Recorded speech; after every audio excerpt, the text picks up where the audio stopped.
IT దాడులపై మంత్రి మల్లారెడ్డి వ్యాఖ్యలను BJP MLA Raghunandan Rao ఖండించారు. ఈ అంశానికి రాజకీయ కోణాన్ని ఆపాదించడం సరికాదన్నారు.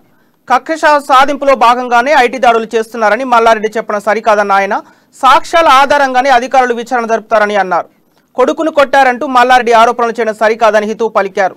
మల్లారెడ్డి ఫోన్లు దాచిపెట్టారంటున్నారంటే ఏదో జరిగిందని అర్థమవుతుందని రఘునందన్ అభిప్రాయపడ్డారు. ఐటీ అధికారులు అడిగిన ప్రశ్నకు సమాధానం చెప్తే సరిపోతుందన్నారు. మల్లారెడ్డి తప్పు చేయనప్పుడు విచారణకు ఎందుకు భయపడుతున్నారని రఘునందన్ ప్రశ్నించారు. చట్టం ముందు అందరూ సమానమేనని, అధికారం అడ్డం పెట్టుకుని తప్పు చేసిన వారే భయపడతారని అన్నారు. కాయిదాలు పరిశీలిస్తారు, సంబంధించి ఏమైనా జవాబులు చెప్పమని అడుగుతారు తప్ప మానాండీలు చేస్తారని నేను అనుకుంటలేను. ఒక బాధ్యత గల మంత్రి స్థానంలో ఉన్న ఆయన రాజకీయ కోణం లోపల మాట్లాడడం అనేది బాధాకరమైనటువంటి విషయం.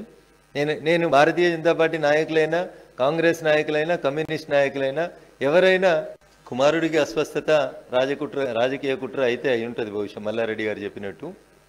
ఎందుకంటే ఈ మధ్యలో గౌరవ ప్రజాప్రతినిధులకు ఎవరికి నోటీసులు ఇచ్చినా గుండె నొప్పి వచ్చిందని దవాఖానకు పోతా ఉన్నారు.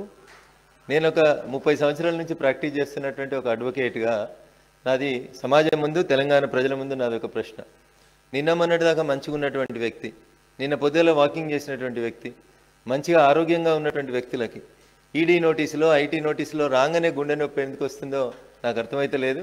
బాధ్యత గల మంత్రి మల్లారెడ్డి గారు ఇందాక మీడియాతో మాట్లాడుతూ నా కొడుకు రాత్రి కొట్టినట్టు ఉన్నారు. ఐటీ అధికారులు కాయిదాలు పరిశీలిస్తారు, సంబంధించి ఏమైనా జవాబులు చెప్పమని అడుగుతారు తప్ప మానాండీలు చేస్తారని నేను అనుకుంటలేను. ఒక బాధ్యత గల మంత్రి స్థానంలో ఉన్న ఆయన రాజకీయ కోణం లోపల మాట్లాడడం అనేది బాధాకరమైనటువంటి విషయం. నేను భారతీయ జనతా పార్టీ నాయకులైనా, కాంగ్రెస్ నాయకులైనా, కమ్యూనిస్ట్ నాయకులైనా ఎవరైనా కుమారుడికి అస్వస్థత రాజకీయ కుట్ర అయితే అయి ఉంటుంది బహుశా మల్లారెడ్డి గారు చెప్పినట్టు. ఎందుకంటే ఈ మధ్యలో గౌరవ ప్రజాప్రతినిధులకు ఎవరికి నోటీసులు ఇచ్చినా గుండె నొప్పి వచ్చిందని దవాఖానకు పోతా ఉన్నారు.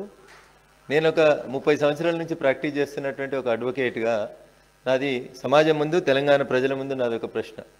నిన్న మొన్నటి దాకా మంచిగా ఉన్నటువంటి వ్యక్తి, నిన్న పొద్దుల వాకింగ్ చేసినటువంటి వ్యక్తి, మంచిగా ఆరోగ్యంగా ఉన్నటువంటి వ్యక్తులకి ఈడీ నోటీసులో, ఐటీ నోటీసులో రాగానే గుండె నొప్పి ఎందుకు వస్తుందో నాకు అర్థమైతే లేదు.